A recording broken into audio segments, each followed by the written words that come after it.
Doc Mayou, bon début de journée. Oui, Steve, bon matin.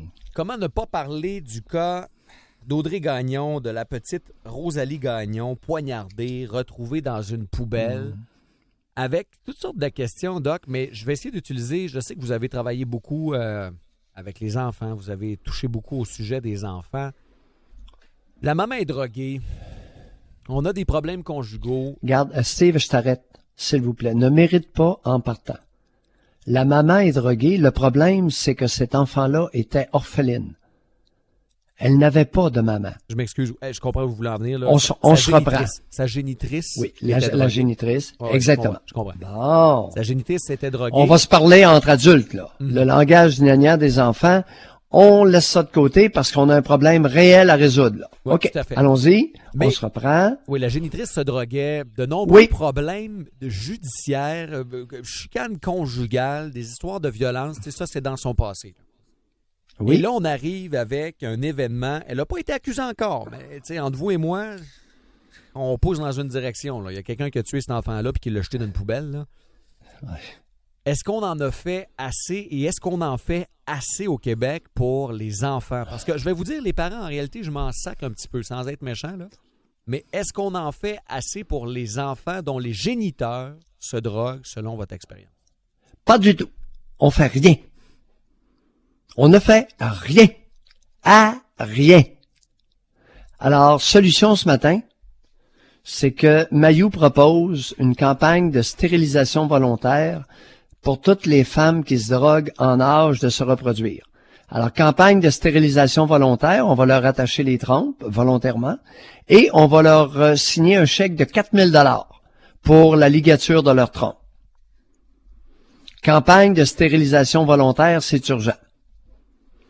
Alors, j'avais déjà mentionné que les hommes qui n'ont pas travaillé depuis 4 ans pourraient être admissibles au programme de stérilisation volontaire, vasectomie, pour un petit 4 000 $. La même chose pour les femmes en âge de se reproduire qui se droguent. Deuxièmement, ce matin, on a un problème. Il y a eu une manchette, je crois qu'elle a passé à Radio-Canada hier ou avant-hier. Mm-hmm. En 2017, 3% de moins de bébés au Québec qui sont nés. Oui. Oh oui. Il y a moins en Estrie aussi, hein, en passant, on fait moins de bébés. Là. On est à un taux de natalité très bas. Là. Bon, la nation a un problème, la nation canadienne-française. Ben, si elle veut survivre, oui. Première solution, stérilisation volontaire des femmes qui se droguent et des hommes qui ne travaillent pas. Deuxième élément, urgence ce matin d'un incitatif financier pour les femmes qui décident de se reproduire. Nos meilleurs éléments, un incitatif financier que j'ai déjà mentionné. Premier bébé, 1/3 de moins d'impôt sur leur revenu familial à payer. Deuxième bébé, le 2/3 de l'impôt qui saute. À partir du troisième enfant et plus aucun impôt sur le revenu familial à payer. Doc, je veux juste résumer. Non, je comprends où vous voulez aller, mais juste résumer. On va décourager les mauvaises génitrices, on n'en veut pas, puis on va encourager les bonnes. C'est ça votre idée, là? Oui, et je continue. Pour les bonnes, bon, non seulement il va y avoir un incitatif financier, mais des accommodements prévus pour leur retour au travail pour celles qui le désirent. C'est bon, ça. Exemple, garderie en milieu de travail. Ouais. Garderie à l'hôpital pour les infirmières. Mm-hmm. Tu comprends? Hey, parlant de ça, Doc, là. Horaire flexible. Ouais, parlant de ça, Doc, là, je connais votre position sur les CPE en général, mais non seul. On a-tu été assez stupide de faire des milieux comme des business sur le bord de la rue qui sont à peu près n'importe où? Ça n'a jamais été pensé, ça. Il y en a très peu, là, en milieu de travail. Ça existe à peu près pas. Ouais, il y a quelques grandes entreprises à Montréal et... On en a une dans le coin, là. On en a une dans le coin.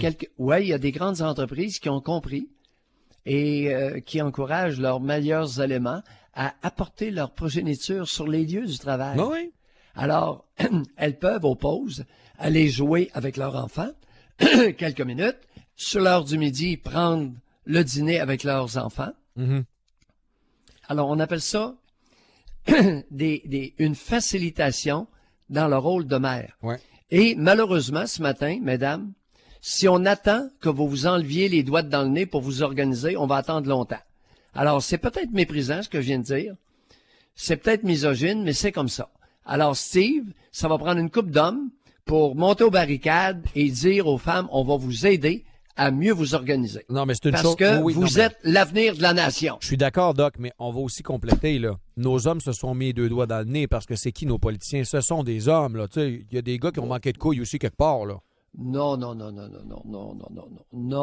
c'est pas une histoire de couilles, pas du tout. C'est une histoire de cœur. Ouais. Et Doc, Alors, Doc... on va laisser les couilles à Ouais. leur place quand ça en prend. OK. Et on va y mettre du cœur. Du cœur. Doc, Et de l'intelligence. Mais Il parlant de s'agit cœur. de l'avenir de la nation. Tout à fait. Parlant de cœur, je dois vous poser cette dernière petite question avant qu'on se laisse. Là, le temps file rapidement, Lâche-toi Doc, pour là. une fois. Bon, je me lâche. Arrêtez, Doc, je me lâche. On se lâche pas mal ensemble quand même. Oui, c'est pas pire. On se Je ne lâche sais pas pire. qu'est-ce qu'en pensent les auditeurs, mais Je c'est sais pas pire. Je sais pas mon slide. Allons-y, oui. Ben là, on va revenir sur la mer. On y va avec une supposition. Je la mets au conditionnel, OK? Mettons qu'Audrey Gagnon a tué sa petite fille. Elle n'est pas encore accusée, là. Mettons, Oui. là. Ça dépasse l'entendement. Qu'est-ce qui se passe quand une mère, dans des cas de matricide, elle a 2 ans, la petite fille, c'est pas un bébé de quelques mois, là. C'est pas une question de elle avait trop d'hormones après l'accouchement, elle est en dépression. C'est pas ça, là. Ça peut pas être juste la drogue, doit avoir une maladie mentale, doit avoir. Ouais, ben, c'est quoi l'affaire? Dope et psychose. Alors, il y a plusieurs drogues qui activent des psychoses ou qui provoquent des psychoses. On appelle ça des psychoses toxiques. Alors, une psychose toxique, c'est une psychose, c'est-à-dire une coupure avec la réalité, qui est consécutive à l'absorption d'une ou plusieurs drogues. Particulièrement les psychostimulants. Alors, la poudre, la cocaïne, les amphétamines, PCP, GHB, kétamine, ce sont des drogues extrêmement dangereuses. Et surprenamment, Steve, de plus en plus, je vois des femmes qui prennent volontairement la drogue du viol, le GHB. Oui. J'ai bien dit volontairement. Ça me traumatise. Merci beaucoup, Doc. Votre sujet ce matin, avez-vous eu un Alors, problème? alors tu comprends mon programme de 4000 au plus vite. Et les amis, c'est sûr que Mayou, c'est un fourbe. Je leur offre, écoutez, offrir 4000 pièces à une droguée, c'est sûr qu'elle va accepter. Le programme va être d'une réussite incroyable. Merci, Doc. Avez-vous Elles eu vont utiliser le 4000 pour aller payer leur dette de drogue. Mais c'est ce qu'on veut. On ne veut plus qu'elles fassent de bébé. C'est bon, Doc. Ça va marcher, Steve, je te le dis. Oui. Avez-vous eu un problème avec la vie intime de votre ex depuis la séparation? C'est votre question ce matin. On aura beaucoup de plaisir à vous écouter à 9h30, Doc. Alors, comme tu as été fin, aucune question personnelle ce matin. Toute ma famille vous en remercie. Passez une bonne journée, Doc.